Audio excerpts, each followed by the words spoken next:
أعلنت الشرطة الإسبانية تفكيك شبكة لتهريب المخدرات في الجزيرة الخضراء في أقصى الجنوب، نقلت القنب من المغرب إلى إسبانيا باستخدام مسيرات أوكرانية الصنع يبلغ مداها 50 كيلومترا. معي في هذا السياق مشاهدينا الكرام من مدريد مراسلنا سيدي محمد طلبة. سيدي محمد، أهلا ومرحبا. ماذا عن تفكيك إسبانيا شبكة لتهريب المخدرات من المغرب بطائرات مسيرة؟ مساء النور حكيم. في الحقيقة الأمر بحسب البيان وزارة الداخلية الإسبانية الصادر عن الشرطة يؤكد تفكيك هذه العصابة واعتقال 10 أشخاص كلهم من أوروبا الشرقية، وبما فيهم قادة هذه العصابة وهم أوكرانيون. وكذلك يؤكد بأن العملية جرت بالتعاون والتنسيق مع كل من بولندا وأوكرانيا والشرطة الدولية الانتربول. هذه العصابة على ما يبدو بحسب الشرطة التي ضبطت أثناء العملية كميات كبيرة من الأموال النقدية، وكذلك 3 طائرات مسيرة، إحداها في طور الصناعة، وكمية من المخدرات من القنب الكانابيس الحشيش.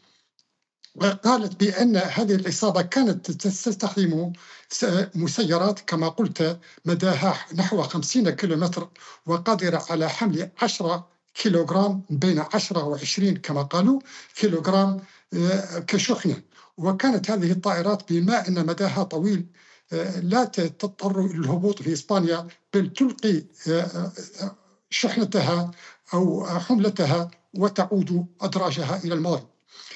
الشرطة الإسبانية قالت بأن العملية بأنها تابعت هذه العصابة لفترة طويلة لنحو 3 أشهر، وهي كما جاء في بيانها تنشط بشكل خاص على الحدود ما بين المغرب وإسبانيا، وبشكل خاص الحدود خيريث والجزيرة الخضراء وكاديث، وهي مناطق الإسبانية المحاذية لمضيق جبل طارق.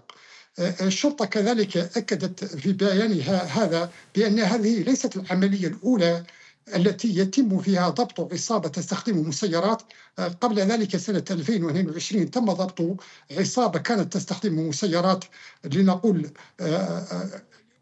غواصة أو عوامة على البحر، وهذه المرة مسيرات طائرة، لكنها اعتبرت ذلك تطورا كبيرا في تهريب هذه المادة من المغرب إلى إسبانيا، خصوصا أن إسبانيا كما تعلم بوابة كبيرة للمخدرات القادمة من المغرب ومن بلدان أمريكا اللاتينية. وبحسب التقديرات نحو 80% من المخدرات المستهلك خصوصا من الكنابيس والكوكايين المستخدم في أوروبا في الاتحاد الأوروبي يمر عبر إسبانيا. وبالتالي دخول العصابات كما قلت أوروبا الشرقية المعروفة بتنظيمها وقدرتها على الاستحواذ على العصابات المحلية يعتبر تطورا، ويثير هنا بعض المخاوف لدى الأجهزة الأمنية الإسبانية.